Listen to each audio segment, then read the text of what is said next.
లోక్సభ ఎన్నికల్లో తనను గెలిపించడానికి కార్యకర్తలు కృషి చేయాలని కోరారు మెదక్ బీఆర్ఎస్ ఎంపీ అభ్యర్థి వెంకట్రామిరెడ్డి. సిద్దిపేట జిల్లా దౌలతాబాద్లో పార్లమెంటు ఎన్నికల సన్నాహక సభలో బీఆర్ఎస్ యువజన కార్యకర్తల సమావేశంలో పాల్గొన్నారు. మెదక్ పార్లమెంటు సెగ్మెంట్ను అభివృద్ధి చేస్తానని హామీ ఇచ్చారు వెంకట్రామిరెడ్డి.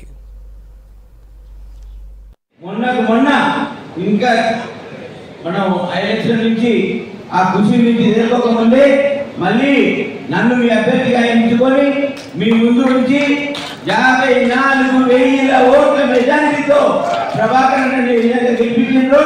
మీ అందరూ కూడా నన్ను ఆ విధంగా మళ్ళీ ఈ దుబ్బాక గడ్డ నుంచి అలాంటి విజయం నాకు ఇస్తారని విశ్వసిస్తూ మీ అందరి ముందు సుపరిచితునిగా మీ అందరి దగ్గర పనిచేసిన అధికారిగా ఒక 2-3 విషయాలు చెప్తాను.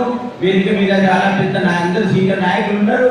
నా నేపథ్యం ఏంటి, నేను ప్రత్యక్ష రాజకీయాలకు ఏ విధంగా వచ్చాను, ప్రత్యక్ష రాజకీయాలకు వచ్చినాక నేను చేయాల్సిన పనులు ఏంటి, మరి నా లక్ష్యం ఏంటి, నా ఆలోచన ఏంటి, మరి నన్నే ఎందుకు మీరు ఎన్నుకోవాలి, మరి నా కొరకు ఎక్కడైతే ఇదే జిల్లాలో నేను కలెక్టర్గా పనిచేయడం, ఆ అనుభవంతో గౌరవ ముఖ్యమంత్రి వర్యులు మాజీ ముఖ్యమంత్రులు కేసీఆర్ గారు, అదేవిధంగా మన హరీష్ అన్న, నేను హరీష్ అన్న పరిచయంతో హరీష్ అన్న గారు ఆ రోజు నన్ను మన గౌరవ కేసీఆర్ దగ్గరికి తీసుకెళ్లి ఈ అధికారి అయితే మన జిల్లాకు పనికి వస్తానని చెప్పేసి ఆ రోజు వారి సపోర్ట్తో వారి ఆలోచనతో నేను ఈ జిల్లాలో జాయింట్ కలెక్టర్గా మన జిల్లాలో ఏర్పడక ముందు మన జిల్లాకు వచ్చాను. మన కార్యకర్తల పిల్లలకు శుభకార్యాలకు అన్నింటినీ కూడా ఉచితంగా వారి సేవలో ఆ ఫంక్షనాలు మీ ఆధ్వర్యంలో ఉంచుతానని చెప్పేసి హామీ ఇస్తా ఉన్నా.